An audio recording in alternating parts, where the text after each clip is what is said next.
بسم اللہ الرحمن الرحیم۔ شو اللہ کے نام سے جو بڑا ہی مہربان اور نہایت رحم والا ہے۔ آج کا ہمارا ٹاپک ہے سیرت مبارکہ قبل از ولادت، یعنی کہ حضرت محمد صلی اللہ علیہ وآلہ وسلم کی سیرت، ان کی پیدائش سے پہلے۔ تو عام طور پر اہل کرم کے یہاں رواج یہ ہے کہ جب کسی عام شخصیت کی سیرت نگاری یا اس کے حالات و واقعات کا تذکرہ مقصود ہو تو اکثر و بیشتر ابتدا اس کی ولادت سے کی جاتی ہے، یا اس علاقے کا کچھ تذکرہ کر دیا جاتا ہے جہاں اس کی ولادت ہوئی، اور اس سے متعلق کچھ جغرافیائی تفصیلات و معلومات درج کر دی جاتی ہیں، یا زیادہ سے زیادہ اس دور اور اس علاقے کے مذہبی، سیاسی و معاشرتی حالات کا تذکرہ کیا جاتا ہے جن میں اس شخصیت کی ولادت اور پھر نشو و نما ہوئی۔ جبکہ رسول اللہ صلی اللہ علیہ وآلہ وسلم کی سیرت مبارکہ اور حیات طیبہ کے بارے میں جب ہم غور و فکر کرتے ہیں تو ہمیں اس حقیقت کا ادراک ہوتا ہے کہ آپ صلی اللہ علیہ وسلم کی شان نرالی ہے، اور آپ صلی اللہ علیہ وآلہ وسلم کی سیرت مبارکہ کا معاملہ بالکل ہی مختلف ہے،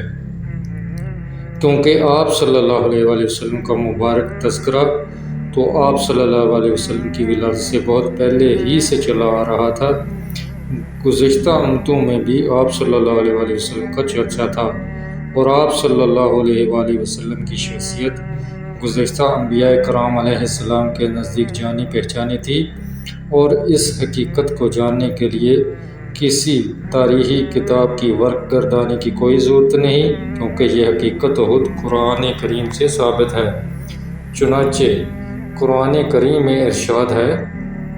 اور جب اللہ نے نبیوں سے یہ عہد لیا کہ جو کچھ میں تمہیں کتاب حکمت دوں،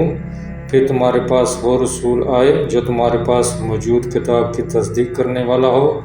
تو تم سب اس رسول پر ضرور ایمان لاؤ گے اور اس کی مدد و نصرت کرو گے۔ فرمایا، کیا تم سب نے اقرار کیا اور اس پر میرے عہد کو قبول کیا؟ ان سب نے کہا، ہم نے اقرار کیا۔ فرمایا، پھر اب تم گواہ رہو، اور میں بھی تمہارے ساتھ گواہ ہوں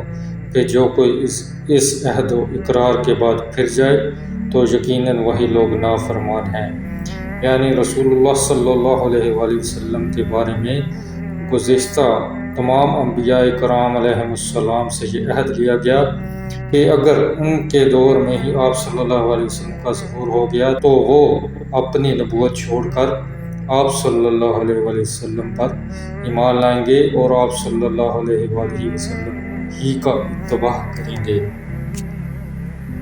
اسی طرح اللہ کے جلیل القدر پیغمبر حضرت ابراہیم علیہ السلام اور ان کے فرزند جلیل حضرت اسماعیل علیہ السلام جب اللہ کے حکم کی تعمیل میں دونوں تعمیر کعبہ میں مشغول تھے، اس وقت حضرت ابراہیم علیہ السلام نے اللہ رب العزت سے دعا و مناجات کے دوران یہ دعا بھی مانگی، اے ہمارے رب، انہی میں سے رسول بھیج جو ان کے پاس تیری آیتیں پڑھے، انہیں کتاب و حکمت سے سکھائے اور انہیں پاک کرے، یقیناً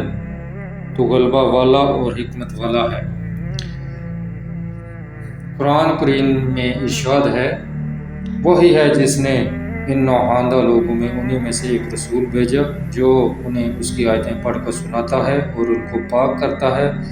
اور انہیں کتاب و حکمت سکھاتا ہے، اگرچہ یہ اس سے قبل یقیناً کھلی گمراہی میں تھے۔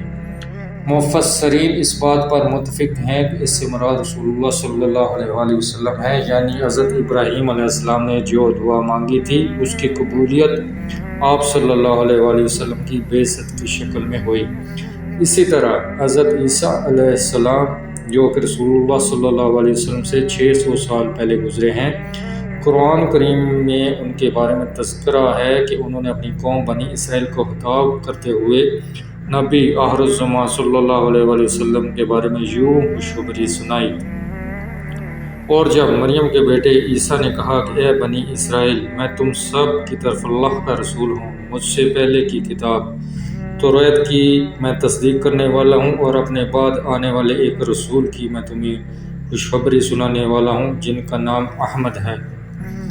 رسول اللہ صلی اللہ علیہ وسلم نے ارشاد فرمایا، میں اللہ تعالیٰ کے ہاں اس وقت سے خاتم النبیین لکھا ہوا ہوں جب آدم علیہ السلام کا حمید تیار ہو رہا تھا، یعنی آپ صلی اللہ علیہ وسلم علم الہی میں ازل سے ہی خاتم النبیین تھے، جبکہ حضرت آدم علیہ السلام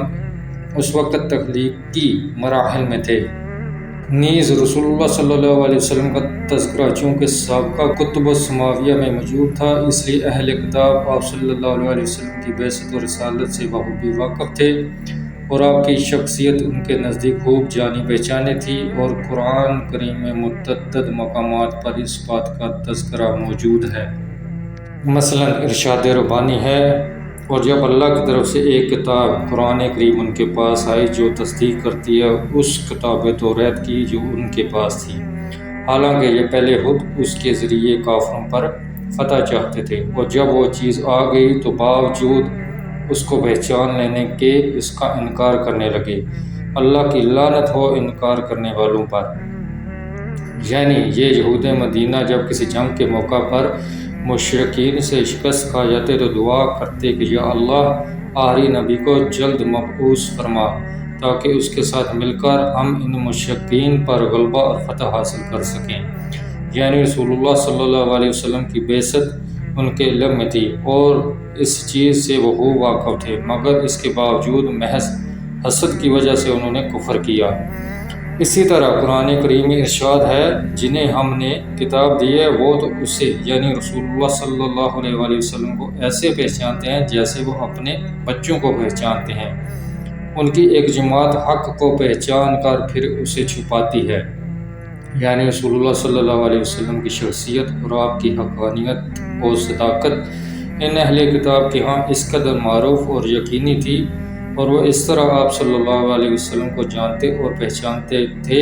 کہ جس طرح بغیر کسی شک و شبہ کے وہ خود اپنے بچوں کو جانتے اور پہچانتے تھے۔ اسی طرح قرآن کریم میں ارشاد ہے، یعنی یہ اہل کتاب رسول اللہ صلی اللہ علیہ وسلم کا تذکرہ اپنے پاس توریت و انجیل میں لکھا ہوا پاتے ہیں۔ تو ناظرین، یہ وہ حوالہ جات ہیں جو ہم نے آپ کو قرآن مجید اور احادیث کی روشنی میں آپ کو بتائے۔ یقین کرتے ہیں کہ آپ کو اس سے فائدہ حاصل ہوا ہوگا اور رہنمائی حاصل کی ہوگی۔ تو اگلی ویڈیو تک ہمیں اجازت دیجیے۔ اللہ حافظ۔